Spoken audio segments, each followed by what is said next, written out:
Thank you, Flor. Really interesting. I already have so many questions. Thank you, everyone, for being here. Let me try now to share my presentation because I also want to share some, oops, let me see, some nice images about ISS, which is my home university. Can you see my presentation? Can everybody see it?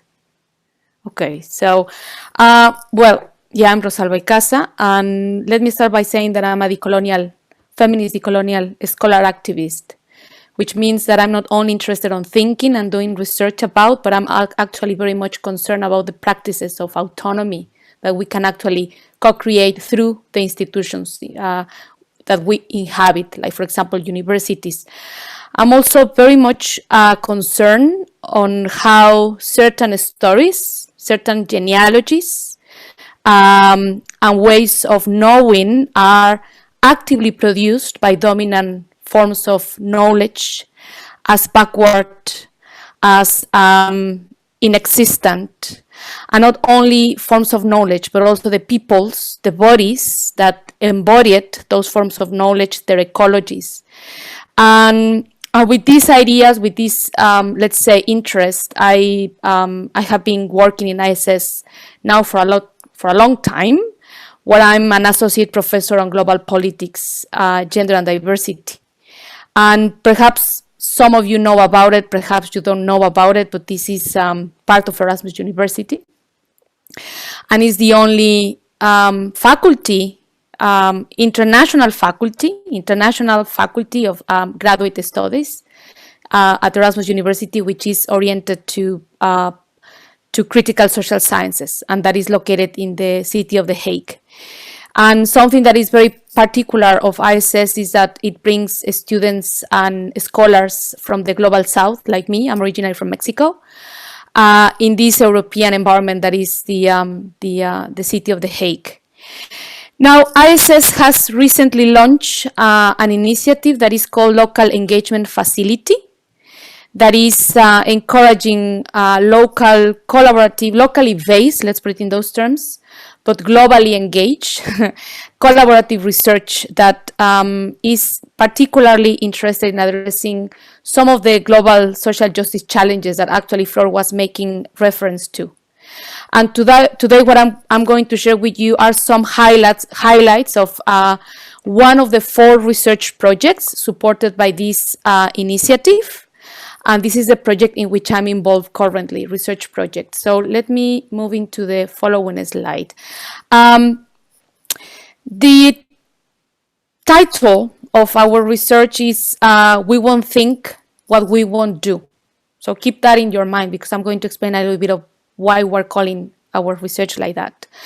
And basically what we are doing in this research, a group of people that I'm also going to speak a little bit of who is behind this research, is that we are investigating the meanings of solidarity that are circulating in more marginalized communities in the city of The Hague during the COVID-19 pandemic, but also in relation to the global Black Lives Matter mobilizations. Our project is particularly using the power of storytelling and collaborative research to unmute, to make visible, and to bring forward conceptual innovations around plural meanings of solidarity.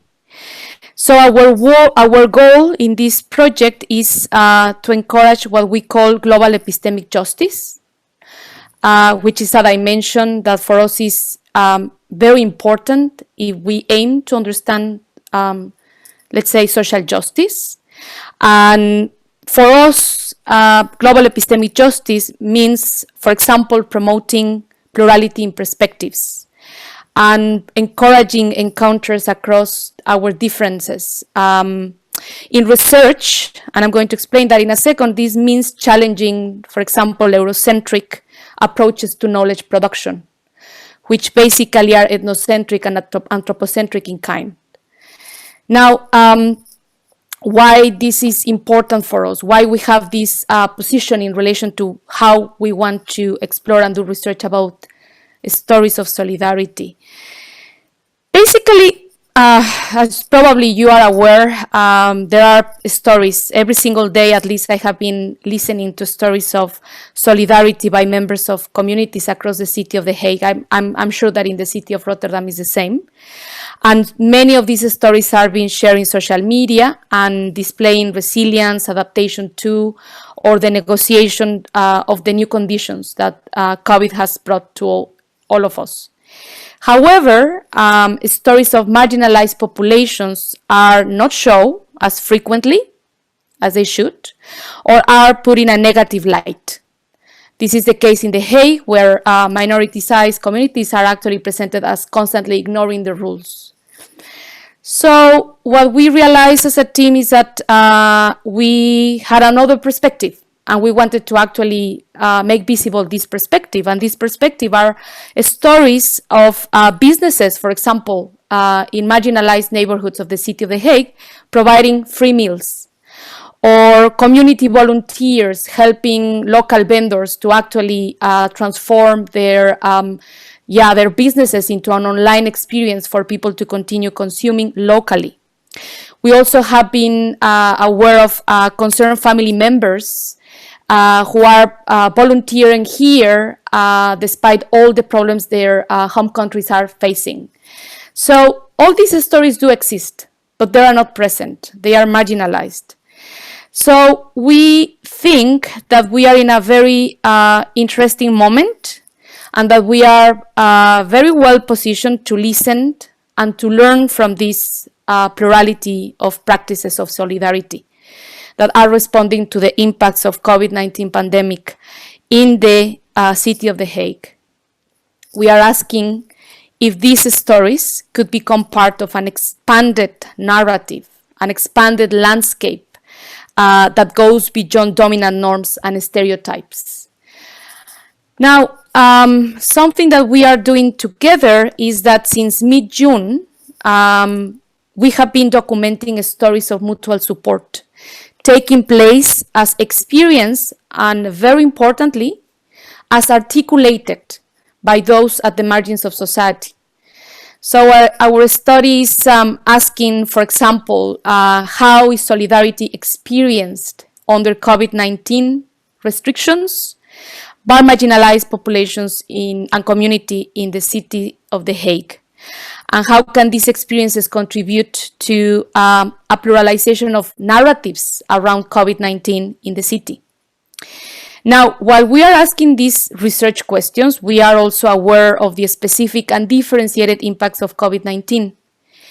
And so far, the evidence suggests that the pandemic is unfolding, and their impacts are unfolding across differentiated and specific lines of inclusion and exclusion, marked by race and ethnicity, class, gender and sexuality, of course, age and generation, and body physical capacities. And in the city of The Hague, the current health crisis has heightened and brought into a more stark focus the inequalities experienced within and across communities. So it doesn't come as a surprise that immigrant and low-income communities are disproportionately bearing the brunt of these inequalities. Now, this shared critical awareness of these unequal conditions under which the research is being conducted is informing our aims, our conceptual and methodological choices, and very importantly for us, are unearthing the centrality of our positionality as people of color researchers with different migratory backgrounds who live, work, and study in the city of The Hague. Now, in terms of the research aims, let me tell you that what we are trying to do is to uncover constellations of meanings. And as Flor has been very nicely explaining, these have, of course, are associated to inequalities in power relations. We are trying to understand these constellations of meanings and how these are associated with practices of solidarity taking place in the city.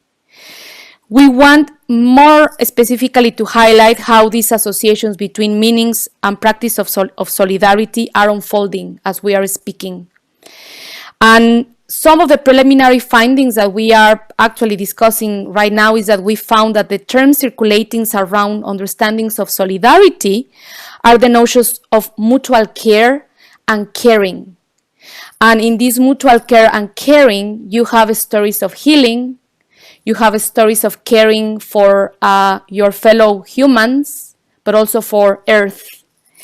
And what we want to understand from these constellations of meanings is also the effects of these terms in both virtual and social distance practices, or the lack of these practices, because in many of these communities this is not taking place. Now, at the same time that we are deploying and testing qualitative research techniques that were originally designed under assumptions of physical proximity and body mobility possibilities, we are also co-generating concepts, strategies, methodological strategies, and some societal relevant contributions. But what I really want to share with you now is how are we doing this? And let me move to my next slide. Rosalba? Yes? You have officially 1 minute left. Yes, no problem. I'm going to finish in a second. We are basically using the power of storytelling and practical thinking. And we are choosing these techniques to collect and generate the data.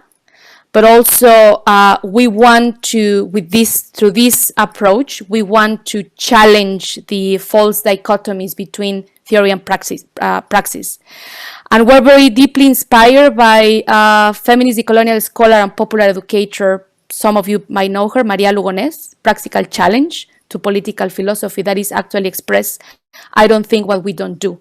Now, this is what I mean by we don't think what we don't do. We are basically doing the work of solidarity of the different communities in which we are conducting the collection of stories. This is a collaborative research that has different institutions, which are not just institutions, but are collaborators in the co-creating of the concepts and the strategies of research. This is a very, very short and a small picture of some of the members of the research team. And basically, let me just finish with the idea that we are doing this work because we really want to introduce a dimension of epistemic justice to the Erasmian way of producing knowledge at Erasmus University. So this is basically what we are doing, and I will be very happy to answer some of your questions.